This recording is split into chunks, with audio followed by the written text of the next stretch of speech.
কেমন অনুভূতি হচ্ছে যদি একটু আমাদের সাথে শেয়ার করেন। আসলে আমরা মূলত এখানে এসেছি কিন্তু মাননীয় প্রধানমন্ত্রীর নির্দেশে। আপনারা দেখেছেন যে বন্যা দুর্গতদের পাশে দাঁড়াবার জন্য কিন্তু মাননীয় প্রধানমন্ত্রী অত্যন্ত শক্তভাবে নির্দেশনা দিয়েছেন।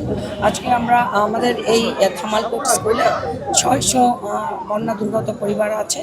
তো আমরা এখানে সরকারের পক্ষ থেকে শুকনা খাবার দিয়ে গেলাম, 10 কেজি চাল একটা প্যাকেটে, 10 কেজি চাল, 1 কেজি তেল, 1 কেজি ডাল, 1 কেজি চিনি এবং বিভিন্ন মশলা আছে।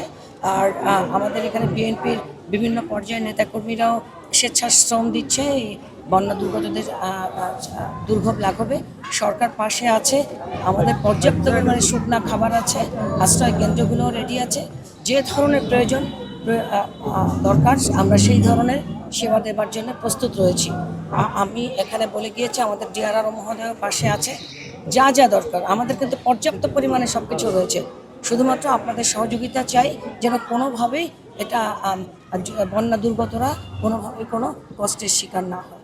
সেটা মাননীয় প্রধানমন্ত্রীর নির্দেশেই এখানে এসেছি আমরা।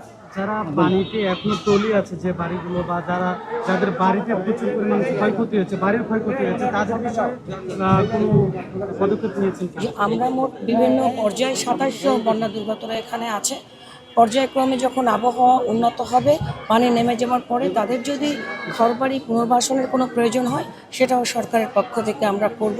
আমি স্কুল কর্তৃপক্ষকে নির্দেশ দিয়েছি, যতদিন পর্যন্ত এই বন্যার পানি না কমে এবং আশ্রয় প্রার্থীরা যাতে তাদের বাড়িতে না যেতে পারে, ততদিন পর্যন্ত স্কুলে আশ্রয় কেন্দ্র হিসেবে থাকবে।